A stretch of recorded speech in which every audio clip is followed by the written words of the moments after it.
ñu nuyu invité société développement, elle s'appelle Khadijatou Baldé, elle est le chargé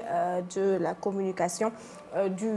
RENAPTA, qui est le réseau national des prestataires de transfert d'argent. Alors Madame Khadijatou, ñu ngi lay nuyu. maa ngi leen di fay. di am mbégte vraiment bokk ak yéen plateau parce que gis naa ni seen plateau bi macha allah zéro stress. ñu ngi bokk ndey bokk baay di ree. waaye damay jiital ci nuyoo bi maam Astou. ndax maam Astou xawma woon ni maag moom ñooy jàkkaarloo mais ci suuf ñu ngi kaf di ree mel ni ñu xamante santé. ma ne ko kon loolu jikkoom la. waaye lu ma ko nuyu du ma fàtte Badou Cissé. maa ngi koy nuyu bu baax. waaye ngeen may ma tuuti tam ma nuyoo mbër ndax bëgg a bëggal kenn rek. kon ginnaaw bi ñu sante yàlla ñu ngi julli ci yonent bi di sallallahu alayhi wa sallam di gërëm suñu ñaari waajur di ñaanal suñu yaay ji suuf sedd ci kawam baaba mi sal mi niima mi juri maama ginnaaw loolu damay nuyu tamit ñi nga xamante ne ne ñoo ma wóolu ba dénk ma seen communication muy waa RENAPTA su ma delloo ci waa RENAPTA nag damay nuyu seen téléspectateurs yi ak seen téléspectatrices yi di leen wax ñu déglu ñu bu baax ak xel may ñu nopp bu baax ndax ñu wax leen métital ak suufeel yi nga xamante ne Orange Money mu ngi koy teg seen doom yi. D'accord alors Mame Astou. D'accord wax na ko fi ñuy jëm mooy seen diggante ak ñoom di opérateur économique bi di Orange laaj bi leen rek la lan moo dox seen diggante ak Orange. waaw Mame Astou Orange dafay suñu partenaire ñu bëri dañ foog ne ñun ay employé lañ ci Orange mais ñun suñu réseau association patronale lañ. moo tax ñun ñu bëri dañuy juum foog ne ay syndicat lañ mais duñu ay syndicat waaye nan la ñu mën a nekkee ay patron dem ba niru ay syndicaliste nga war a xam ne suñu liggéey métti na donc Orange dañu sikk ak moom comme li ñu sikk ak Wari sikk ko ak transfert sûr te sikk ko ak cash muy lan contrat de partenariat boo xamante ne nii nit ki daf lay ñëw jox la plateforme am nga di ci liggéey mu ci am dara nga di ci am dara client bi nag mooy joxe liñ ciy am mais la fay nekk ci compte yi ñun ñoo ko moom ñun prestataires yi ñoo xam banque lañ koy jële moo xam miraas lañ koy jële moo xam dañ koy wër di ko leb feneen mais suñu xaalis la pour mu leer ci ñu bari ndax ñu bari dañ foog ni ñun fi ñu toog di liggéey Orange wala ñeneen ñi ñoo ñu jox seen xaalis waaye kenn joxuñu suñu xaalis ñun ñoo yës suñu xaalis ci banque yi di ko liggéeyee noonu la demee léegi nag suñu partenariat ak Orange noonu la demee ci ay contrat lay tege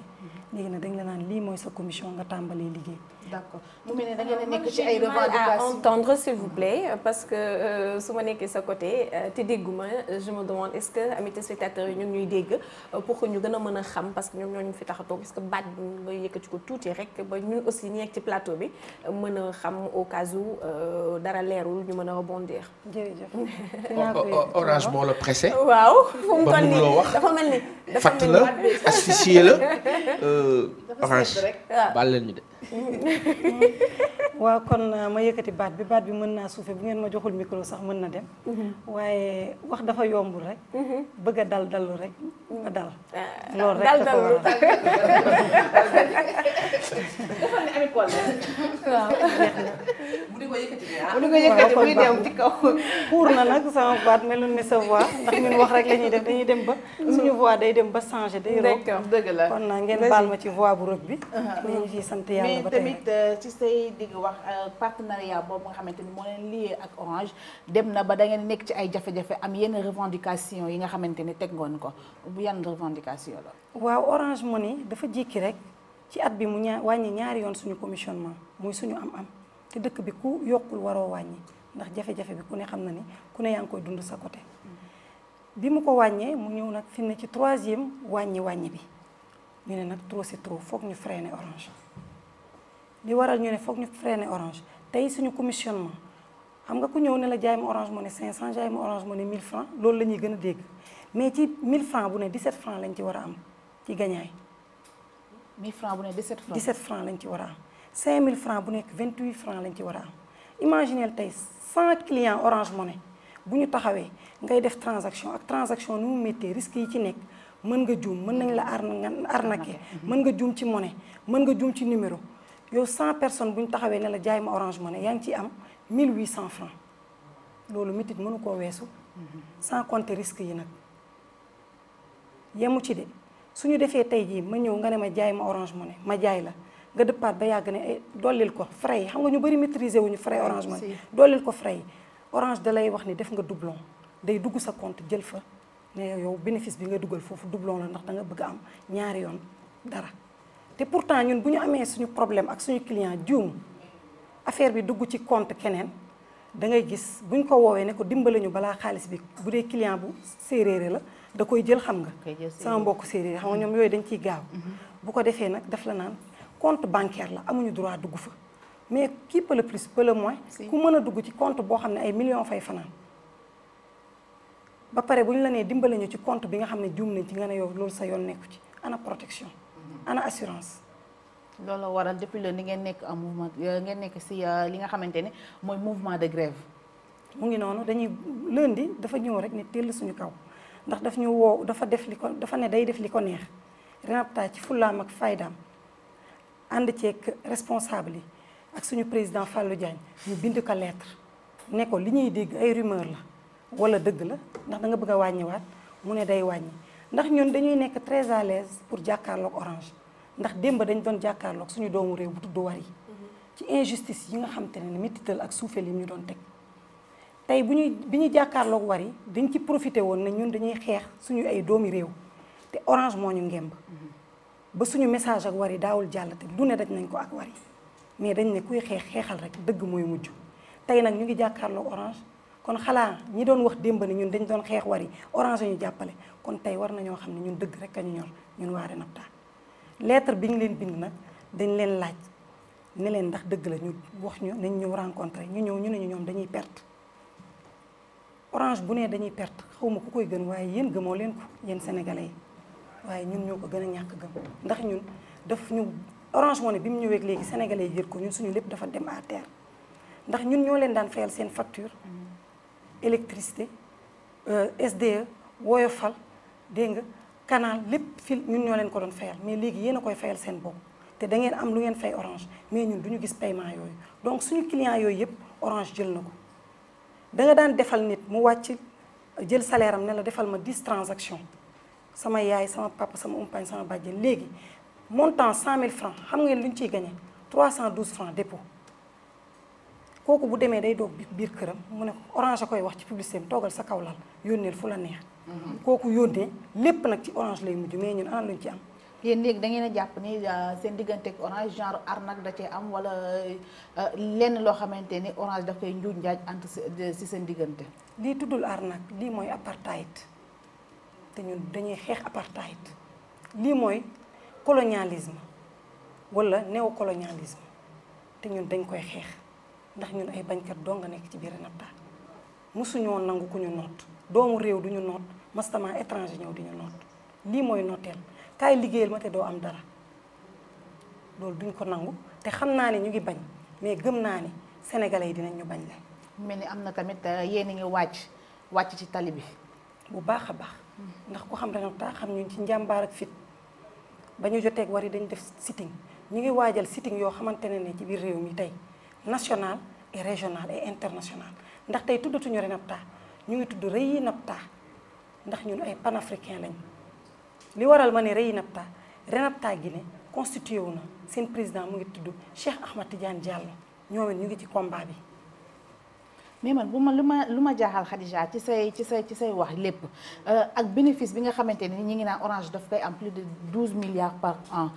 mais pourcentage bi leen ci Orange jox loolu rek yéen loolu doy na leen. non mosuñoo doy mais xam nga ñun commerce lañ daan def bu njëkk ba Orange moo ñu woowoon ci télécentre ñu wuyu ko ci télécentre. ba mu bëggee rey télécentre mënoon nañoo defar sevrage progressif mais dafa ñëw rek rey télécentre par ay carte de crédit waaw mais mënoon nañu def sevrage progressif mais brusque la def yemu ci ay caution lañ daan versé ci télécentre yi delloowuñu suñuy caution ñu ëpp ci ñun ñu jóge ci télécentre Orange indil ñu cyber ñu topp ko ci cyber Orange delloowu leen caution yi ñu bëri ci ñun man de delloowuñu ma ñu bëri ci ñun mu indi cyber defe naa waxu caution yi déggoon ngeen sax amoon na ay jamono président Ablaye Wade doon ci wax naan na delloo nit ñi caution kon loolu lu am la yéen couvriroon ngeen jamono jooju yàgg na nag biñ ci jógee Orange lan la indi mu indi ay cyber ñu installé waat toog di def cyber jënd ay ordinateur installé mu ñëwaat dagg cyber indi connexion ci portable te waajaluñu sevrage brusque encore ñu jóge ci loolu mu ñuy jaayloo ay carte crédit ñuy jaay mu bëgg ñu arrêté carte crédit yi mu def zonage yow tey fi nga toog di jaay xanaa ku mu neex su ma neexee jaay sama cousine bi nekk Mbour wala sama cousin bi nekk Kolda mu jaayal ma mais mu ne la HLM doo weesu pour jaay waa HLM ndekete lim ci nam moom mooy xale yi nga xam te ne dañuy ñëw di jënd ci ñun carte crédit di dem ci mbedd mi ñu jékki rek ñu gis ni xale yi dañ leen di jàpp di leen yóbbu prison événement boobu couvrir woon ngeen ko lim ci nam mooy teg ay kiosque Orange Money jox ko ay étranger ñu ñuy concurrencer kiosque yi suñu kanami place lañ koy teg boobu ay ambulant ñu ngi nekkoon ci mbedd ñu ne leen dañuy déguerpir ñu ne lu tax ay jigéen di jooy ci télé bi sénégalais yi di gis ñu ne lan la ñu ne dañoo nekkul ci yoon ñu ne leen dimbale leen dañuy daal doole ñu ne nañ ko teg ci yoon kon Orange nañ ko teg ci yoon mbaa ñun Renapta ñu teg Orange ci yoon.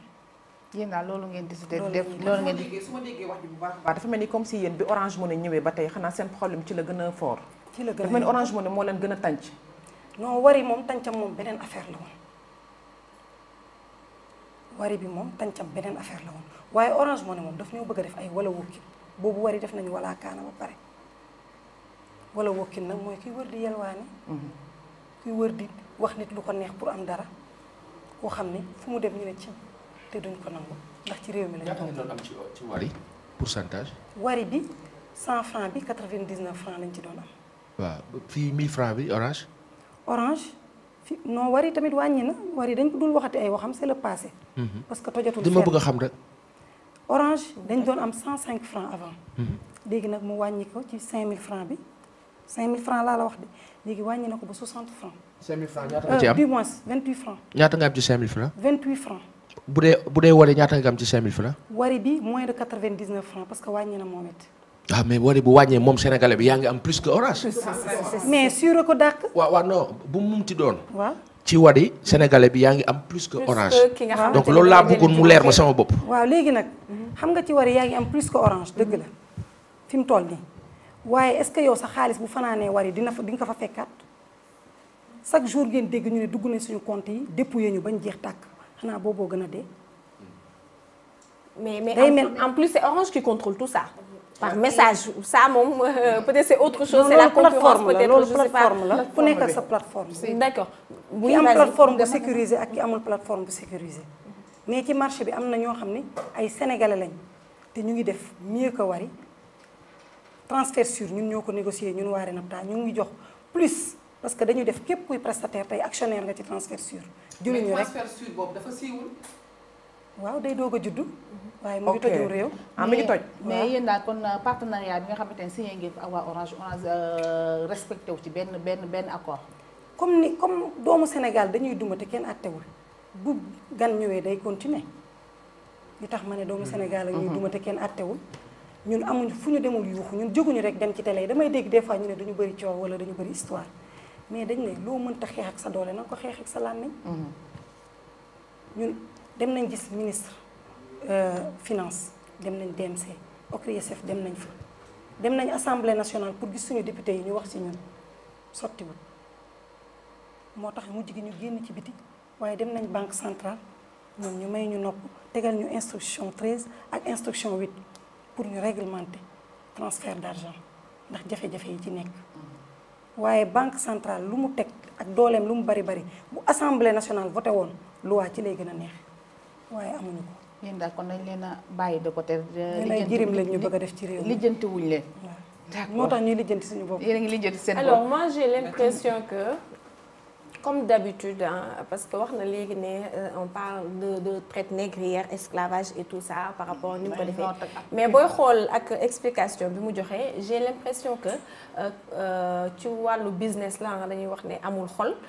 bi nga xamante ne internet yeeg Orange Money yeeg yu demee noonu siiwul woon nit ñi mënuñu woon am seen compte bopp yéen la ñu jëloon pour que ngeen siiwal affaire yi. maintenant ba ñu demee ba propager affaire yi ba nit ñi am seen compte ñu daal leen fi ne ñu ko bëgg a quelque part dàq leen parce que quand on veut tuer son chien on l'accuse de rage c'est peut-être ça moo tax à plusieurs reprises ñuy wàññi 1 2 ba 3 reprises est-ce que aussi yéen aussi ci seen bopp war ngeen mën a xaar par exemple ba Orange ne leen soxlaatuma leen ndaxte commencé na yow wax nga ko ci télécentre jóge fa dem ci cybercafé yi aujourd'hui c'est avec Orange Money est-ce que yéen aussi tollul bala ñuy toll foo xam xamante ne Orange dootu leen soxlaati mais yéen ngeen boycotté instant yi nga xamante ne au moins am ngeen encore doole. waaw li nga wax dafa am solo parce que ñun nitu jamono lañ ñun dañuy ànd ak jamono di dem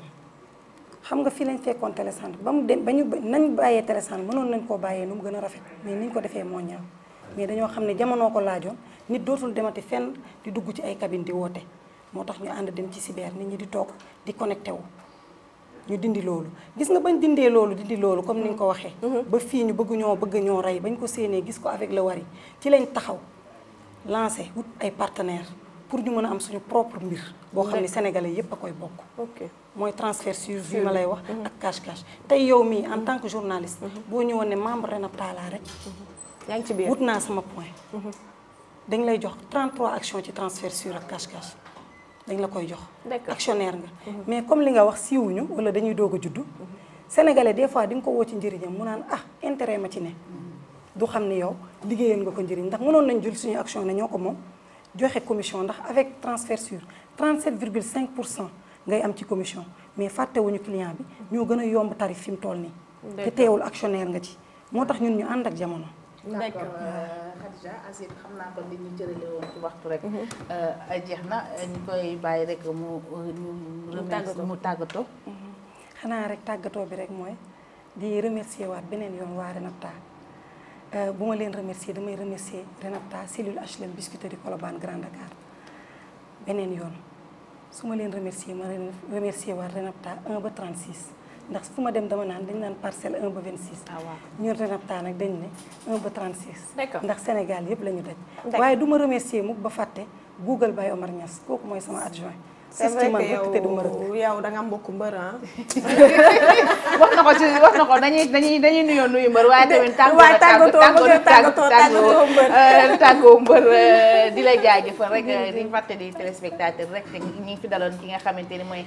Khadija Baldé. point de presse bi invité nañ leen. incha allah rédaction dinañ à 16h maison de la presse. di ñaan étudiants yi rek ñu saafara leen gaaw ndax ñu mën a am ñu ngeen mën a jooy yéen a bokk situation ñoom dañuy jooy yéen ngeen di jooy assiette ñu ngi waaj a dem ci mbedd mi tamit d'accord ñun ñi pare nañoo dem ci ni étudiants yi def mooy tax ñu déglu la ci mim réew